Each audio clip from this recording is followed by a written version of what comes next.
അതെ, ഞാൻ ഇച്ചുവിൻ്റെ ബർത്ത്ഡേ അന്നൊരു കാര്യം പറഞ്ഞിട്ടുണ്ടായിരുന്നില്ലേ, ഞങ്ങൾ പ്രതീക്ഷിക്കാത്ത സംഭവങ്ങളൊക്കെയാണ് അന്ന് നടന്നതെന്ന്. അപ്പം അതിന് വേണ്ടിയിട്ടുള്ള കാര്യങ്ങളാട്ടോ ഈ ചെയ്യണതൊക്കെ. അപ്പം ഞാനും ചേട്ടായി രാവിലെ തന്നെ മോളിൽ നിന്ന് കുറച്ച് കമ്പി സാധനങ്ങളൊക്കെ ഇറക്കാണ്ടായിരുന്നു.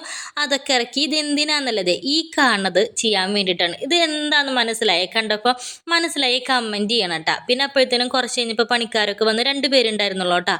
പിന്നെ ഇത് അവർ ഓരോന്നോരോന്നൊക്കെ ചെയ്യാൻ തുടങ്ങി. ശരിക്കും പറഞ്ഞത് ചെയ്യാൻ 6 മാസം കാത്തിരുന്നിട്ട് ഇതൊന്നും നടന്ന് കാണാൻ വേണ്ടിയിട്ട്.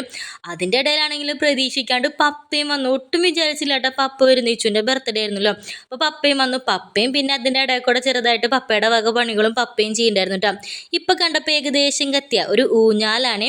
ശരിക്കും പറഞ്ഞാൽ എനിക്കും ചേട്ടായിക്ക് ഇത് പറഞ്ഞിട്ടുണ്ടെങ്കിൽ വീട് പണിയുന്ന സമയത്ത് ഭയങ്കര ഒരു ആഗ്രഹമായിരുന്നു ഊഞ്ഞാൽ വേണമെന്ന്. അപ്പോൾ ഓപ്പൺ ബാൽക്കണിയിൽ ഇടാനൊക്കെ ആയിരുന്നു ആഗ്രഹം. പക്ഷെ അതെന്തോ നടന്നില്ല. പിന്നെ ഇത് കിട്ടിയിട്ടാണെങ്കിലോ പിന്നെയും കുറേ നാൾ കാത്തിരിക്കേണ്ടി വന്നു കേട്ടോ. ഒന്നല്ലെങ്കിൽ പണിക്കാർ വരുമ്പോൾ ചേട്ടായിക്ക് ഒഴിവുണ്ടാവില്ല, ചേട്ടായി വരുമ്പോൾ പണിക്കാർക്ക് ഒഴിവുണ്ടാവില്ല. അവസാനം ഹിച്ചുവിൻ്റെ ബർത്ത്ഡേയുടെ അന്നാണ് ഇത് സംഭവിച്ചത്. ശരിക്കും പറഞ്ഞാൽ അവളുടെ ബർത്ത്ഡേയുടെ അന്ന് ഓരോ കാര്യങ്ങൾ നമുക്കിങ്ങനെ ഓർത്ത് വെക്കാമല്ലോ. ഇത് ഒരിക്കലും നമ്മൾ മറക്കില്ല അല്ലേ. അവളുടെ ബർത്ത്ഡേയുടെ അന്നല്ലേ ചെയ്തേ. പിന്നെ വൈകുന്നേരമൊക്കെ ആയിട്ട് പണി അപ്പോഴത്തേനും ഞങ്ങൾ 4 ആൾ അന്ന് തന്നെ കയറി ഇരുന്നിട്ട്. പക്ഷെ മുഴുവൻ പണിയൊന്നും കഴിഞ്ഞിട്ടുണ്ടായിരുന്നില്ല. പിറ്റേ ദിവസം ചേട്ടാ എന്നിട്ട് പെയിൻ്റൊക്കെ അടിച്ച് നല്ല സെറ്റപ്പാക്കി എടുത്തു. എങ്ങനെയുണ്ട്, അടിപൊളിയായ ഇഷ്ടമായി. ഒരു കുഞ്ഞു ഊഞ്ഞാലാണ്. എന്തായാലും ഞങ്ങൾക്ക് 4 ആൾക്ക് ഒരുമിച്ചിരുന്ന് ആടാട്ടോ. അത് മാത്രമേ ഉണ്ടായിരുന്നുള്ളൂ. അല്ലെങ്കിൽ അവസാനം അടിപിടിയാവുമല്ലോ. ഞങ്ങൾക്ക് 4 ആൾക്ക് സുഖമായിട്ട് ഇരുന്ന് ആടാൻ പറ്റും. അങ്ങനെ ഞങ്ങളുടെ കുറേ നാളത്തെ കാത്തിരിപ്പാണ് ഈ ഒരു ഊഞ്ഞാൽ. എനിക്ക് ചേട്ടായിക്ക് ഭയങ്കര ഇഷ്ടമായിരുന്നു കേട്ടോ ഊഞ്ഞാൽ വേണമെന്ന്. അപ്പോൾ എങ്ങനെയുണ്ട്, ഞങ്ങളുടെ ഊഞ്ഞാൽ ഇഷ്ടമായി. അപ്പോൾ ഇഷ്ടമായി എന്ത് ചെയ്യണം, ലൈക്ക് ചെയ്യാനും കമൻറ്റ് ചെയ്യാനും മറക്കല്ലേ.